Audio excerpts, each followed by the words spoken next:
இமாம் இப்னுல் ஜௌஸி ரஹ்மத்துல்லாஹி அலைஹ், இப்னுல் ஜௌஸி ரஹ்மத்துல்லாஹி அலைஹி அவரிடத்தில் ஒரு மனிதர் வந்தார். வந்து கேட்டார், இமாம் அவர்களே, நான் அதிகமாக இஸ்திக்ஃபார் செய்யவா, அதிகமாக இஸ்திக்ஃபார் செய்யவா அல்லது அல்லாஹ்வை அதிகமாக திக்ர் செய்யவா? அதிகமாக இஸ்திக்ஃபார் செய்யவா, கேள்வி பாருங்க, அதிகமாக இஸ்திக்ஃபார் செய்யவா, அதிகமாக அல்லாஹ்வை திக்ர் தஸ்பீஹ் செய்யவான்னு கேட்டாரு. அப்ப இமாம் இப்னுல் ஜௌஸி ரஹ்மத்துல்லாஹி அலைஹி சொன்னாங்க, ஒரு அழுக்கு நிறைந்த ஆடை, ஒரு அழுக்கு நிறைந்த அழுக்குனா என்ன, ஊத்தையாகி போய் அழுக்கு படிந்த ஒரு ஆடை, இந்த ஆடை அதுக்கு வாசனை திரவியம் பூசுவதை விட அதனை சுத்தப்படுத்தக்கூடிய சவர்க்காரம், சோப் போட்டு தேய்ப்பாங்களே, இப்ப சர்ஃப் எக்ஸல் அப்படி வந்திருக்குது. அப்ப சுத்தப்படுத்தி இந்த சோப்பிரி தானே அதன்பால் தேவைப்படுகிறது, அதிகமாக தேவைப்படுகிறது. என்ன அர்த்தம்? உள்ளம் அதனுடைய அழுக்குகளை போக்குறது இஸ்திக்ஃபார். இஸ்திக்ஃபார் செஞ்சு அழுக்க நீக்கிட்டு தஸ்பீஹ் செஞ்சு நீங்க உங்களோட உள்ளத்தை வாசனைப்படுத்துங்கள். வேத்து விறுவிறுத்து போய் ஊத்தையோட இருக்கிற அழுக்கோட இருக்கிறார், பெர்ஃபியூம் அடிச்சா ரெண்டு சேர்த்து நாத்த அடிக்கும். முதலாவது குளிச்சு சுத்தமாகுங்க, இஸ்திக்ஃபார். உள்ளத்தை இஸ்திக்ஃபாரால குளிப்பாட்டி தஸ்பீஹ் திக்ரால வாசனையூட்டுங்கள் என்று சொன்னார்கள் இமாம் இப்னுல் ஜௌஸி ரஹ்மத்துல்லாஹி அலைஹி அவர்கள்.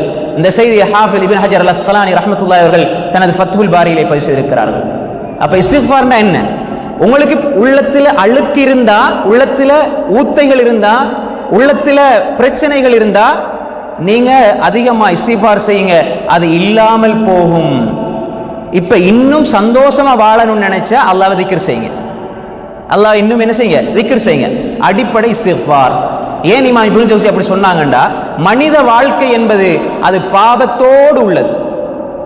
மனிதன் இன்றைக்கு பாருங்க, மனிதனை அல்லாஹ் பலவீனமாக படைச்சிருக்கிறான்.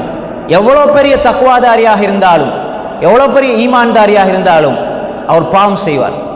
ஆனால் பாவம் செஞ்சு நாங்க அதிகமா பாவம் செஞ்சிட்டோம் நிராசை அடைஞ்சிடக்கூடாது. பாவம் செஞ்சிட்டோம் நிராசை அடையக்கூடாது, நிராசை அடைஞ்சிடக்கூடாது. அல்லாஹ் என்ன மன்னிப்பானா, இவ்வளவு செஞ்சிட்டேன் இவ்வளவு செஞ்சிட்டேன். நிறைய சகோதரர்கள் கேள்வி கேட்பாங்க, அல்லாஹ் என்ன எப்படி செஞ்சா மன்னிப்பானா, அல்லாஹ் என்ன எப்படி செஞ்சா மன்னிப்பானா? நீங்க உங்களோட பாவத்தை யார்கிட்டையும் சொல்லாதீங்க, நான் அப்படி செஞ்சேன் அப்படி செஞ்சேன் அப்படி செஞ்சேன். அல்லாஹ் இடத்துல முறையிடுங்க, தனிமையில் அல்லாஹ் இடத்துல முறையிடுங்க. இன்னல்லாஹ லா யக்ஃபிரு அன் யுஷ்ரக பிஹி வ யக்ஃபிரு மா தூன ذلك லிமன் யஷா. அல்லாஹ் எல்லா பாவத்தையும் மன்னிப்பான். இன்னல்லாஹ லா யக்ஃபிரு அன் யுஷ்ரக பிஹி. ஆனா ஷிர்க் வச்சிரவானா, ஷிர்க் வச்சா மன்னிக்க மாட்டான். ஷிர்கோட மௌத்தானா மன்னிக்க மாட்டான். நான் தெரியாமல் கபர்களை வணங்கி விட்டேன், தெரியாமல் கபர்களிடம் பிரார்த்தனை செய்து விட்டேன், தெரியாமல் நல்லடியார்களிடம் பிரார்த்தனை செய்து விட்டேன், ஷிர்க்குக்குள்ள நான் ஏதோ ஒரு வழியில சென்று விட்டேன் என்றா நீங்க கலிமா சொல்லி மீண்டும் தெளிவான கொள்கைக்குள் மீண்டு விடுங்கள். ஷிர்கோடு மரணிச்சா அல்லாஹ் மன்னிக்கவே மாட்டான். அப்ப எனவே என்ன பாவம் செய்தாலும் அல்லாஹ் மன்னிக்கக்கூடியவனாக இருக்கிறான். அந்த மன்னிப்பு என்பதை அல்லாஹ்விடம் நாங்கள் கேட்டுக்கொண்டே இருக்க வேண்டும், கேட்டுக்கொண்டே இருக்க வேண்டும். யார்கிட்டையும் போயிட்டு நம்முடைய குற்றங்குறைகளை வெளிப்படுத்துறது அல்லாஹ் விரும்புறதில்லை. குல்லு உம்மத்தி முஆஃபன் இல்லல் முஜாஹிரீன். என்ற உம்மத்தில் எல்லாரும் மன்னிக்கப்படுவார்கள், ஆனால் பாவங்களை பகிரங்கப்படுத்துவர்களை தவிர. இவர் பாவம் செஞ்சு போட்டு அவரே சொல்வார், நான் இந்த டைம்ல இந்த படம் பார்த்தேன், இந்த டைம்ல இந்த சினிமா கேட்டுக்கிட்டு இருக்கிறேன், இந்த சினிமா சாங் கேட்டுக்கிட்டு இருக்கிறேன். அவருடைய ப்ரொஃபைல், அவருடைய ஃபேஸ்புக்கை போய் பார்த்தால் அவருடைய எல்லாத்தையும் ஷேர் பண்ணி வச்சிருப்பார். மௌத்தா போனவொடனே ஆட்கள் எதை பார்ப்பாங்க? ஊர்ல சொல்லுவாங்க, இவர் நல்ல மனிதர், சாலிகான மனிதர், நல்லா எல்லாருக்கும் தர்மம் செய்வார், கொடுப்பார், அப்படி இப்படின்னு சொல்லுவாங்க. இவர் மௌத்தா போன உடனே இவரை பார்க்கறதுக்கு ஓடி போறது இவருடைய ஃபேஸ்புக்கை பார்ப்பாங்க, இன்ஸ்டாகிராமை பார்ப்பாங்க.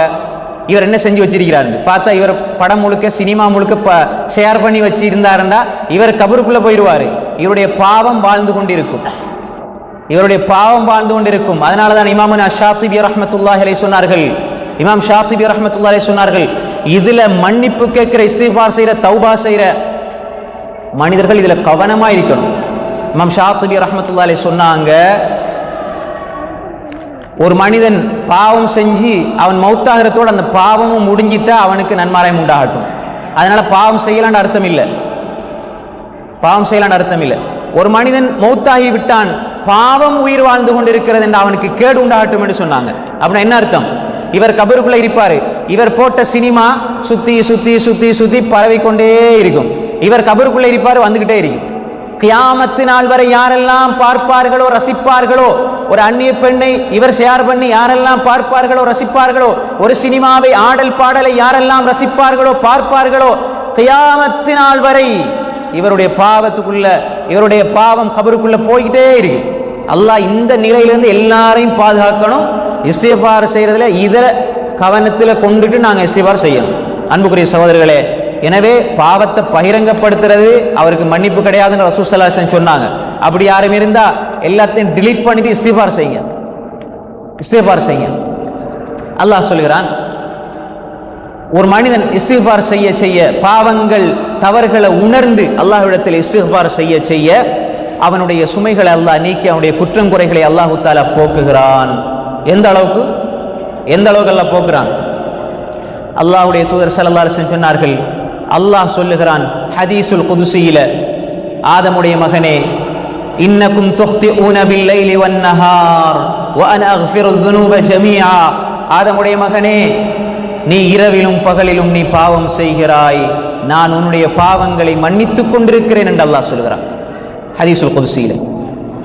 இப்ன ஆதம், ஆதமுடைய மகனே, லவ் அன்ன அவ்வலக்கும் வ ஆகிரக்கும் வ இன்சக்கும் வ ஜின்னக்கும் கானு அலா அஃஜரி கல்பி ரஜுலின் வாஹிதின் மின்கும். நீங்க உலகத்தில் இருக்கிற எல்லா மனிதர்களும், முன்னால் வாழ்ந்தவர்கள், பின்னால் வாழ போறவங்க, மனு வர்க்கம், ஜின் வர்க்கம், எல்லாரும் உலகத்துல மிகப்பெரிய பாவியாகி விட்டாலும் எனக்கு ஒன்றும் குறைய போறதில்லை, எனக்கு ஒன்றும் குறைய போறதில்லை. யப்ன ஆதம், லவ் அன்ன அவ்வலக்கும் வ ஆகிரக்கும் வ இன்சக்கும் வ ஜின்னக்கும் கானு அலா அத்கா கல்பி ரஜுலின் வாஹிதின் மின்கும் மா ஸாத ذلك ஃபீ முல்கி ஷைஆ. முன்னால் வாழ்ந்தவர்கள், பின்னால் வாழ இருப்பவர்கள், மனு வர்க்கம், ஜின் வர்க்கம், எல்லாரும் உலகத்துல ஒரு ஆளை காட்டி இவர் தான் ரொம்ப பெரிய தக்வாதாரின்னு சொல்றாங்க. அதை போல உலகத்தில் இருக்கிற எல்லாரும் மாறிவிட்டாலும் எனது ஆட்சியிலே எந்த ஒன்றும் கூட போவதில்லை அல்லாஹ் சொல்றான் ஹதீஸுல் குத்ஸில. அபூ தர் ஜுந்துப் இப்னு ஜுனாதா ரலியல்லாஹு அன்ஹு ரிவாயத் செய்கிறார்கள், சஹீஹ் முஸ்லிமில் பதிவாக இருக்கிறது. ஏன் அல்லாஹ் உங்களுக்கு இத அவகாசத்தாரான்? நீங்க பாவம் செய்றீங்க, நீங்க பாவம் செய்றீங்க, ஆனா நான் மன்னிச்சு கொண்டிருக்கிறேன். எதுவரை? நீங்க என்னிடத்துல இஸ்திக்ஃபார் தௌபா செஞ்சா நான் மன்னித்து கொண்டிருக்கிறேன். ஆனா நாளைக்கு மறுமையில மட்டும் பாவத்தோட வந்துடாதீங்க. வந்தால் இன்னமா ஹிய அமாலுக்கும் உஹ்ஸிஹா லக்கும் ثم உவஃபீக்கும் இய்யாஹா ஃபமன் வஜத கைரன் ஃபல்யஹ்மதில்லாஹ் வமன் வஜத கைர ذلك ஃபலா யலூமன்ன இல்லா நஃப்ஸஹ். நாளைக்கு எல்லாத்தையும் கணக்கு போட்டு உங்களுக்கு முன்னால அப்படி கொண்டு வந்து தருவேன். அந்த நேரத்தில் நீங்க படிச்சு பார்ப்பீங்க, உங்களோட பட்டோலைய படிச்சு பார்த்துட்டு புலம்பாதீங்க, அந்த நேரத்தில் கஷ்டப்படாதீங்க. அல்லாஹ் சொல்ல, இன்னமாஹி அமாலுக்கும், இது உங்களோட அமல், உஹ்ஸிஹாலக்கும், கணக்கிட்டு வச்சேன், சும்மா உவஃபீக்கும் இய்யாஹா, மறுமையில கொண்டு வந்து உங்கள் முன்னால் சமர்ப்பிப்பேன். யார் நலவை பெற்றுக் கொள்கிறாரோ அல்லாஹ் புகழ்ந்து கொள்ளுங்கள். வமன் வஜத கைர ذلك, கெடுதியை பெற்றுக்கொண்டால், நலவல்லாத ஒன்றை பெற்றுக்கொண்டால், ஃபலா யலூமன்ன இல்லா நஃப்ஸா, அவர் தன்னைத்தானே பழித்துக் கொள்ளட்டும், வேற யாரையும் பழிக்க வேணாம், ஷைத்தானை கூட பழிக்க வேணாம். அல்லாஹ் தான் சொல்லிட்டான், ஷைத்தான் உங்களோட பகிரங்க எதிரிண்டு. எனவே அன்புக்குரிய சகோதரிகளே, அந்த ரப்புல் ஆலமீன் சொல்றான், நீங்க இரவேல செய்றீங்க, பகல்ல பாவத்தை செய்றீங்க, ஆனா நான் மன்னித்து கொண்டிருக்கிறேன். ابن آدم لو بلغت ذنوبك عنان السماء ثم استغفرتني غفرت لك. ஆதமுடைய மகனே, உன்னுடைய பாவங்கள் வானத்தின் முகடளவு வந்து விட்டாலும், உன்ன பாவம் எதுவரை? அனானஸ்தமா, வானத்திர முகடளவு வந்து விட்டாலும், சும்ம இஸ்தக்ஃபர்தனி, நீ என்னிடத்துல பாவ மன்னிப்பு தேடினால், கஃபர்து லக், நான் மன்னித்து விடுவேன். எப்படி அல்லாஹ், எங்கட ரப் எப்படிப்பட்டவன்? வானத்திர முகடளவு நீ பாவம் செய்துவிட்டு என்னிடம் இஸ்திக்ஃபார் செய்தாலும் உன்ட பாவத்தை மன்னிக்க நான் ரெடி. யப்ன ஆதம் லவ் அதைதனி பிகுராபில் அர்தி ஹதாயா ثم لقيتني لا تشرك بي شيئا لاتيتك بقرابها مغفرا. சுப்ஹானல்லாஹ், இந்த உலகத்தின் அளவுக்கு நீ பாவம் செஞ்சிட்டு என் பக்கம் வந்தாலும், ஆனா இணை வச்சிராது, இணை வைக்காமல் பாவம் செஞ்சிட்டு வந்து விட்டால் அதே அளவு மன்னிப்போடு நான் உன்னை சந்திப்பேன் என்று அல்லாஹ் சொல்கிறான். சுப்ஹானல்லாஹ், எப்படி ரப்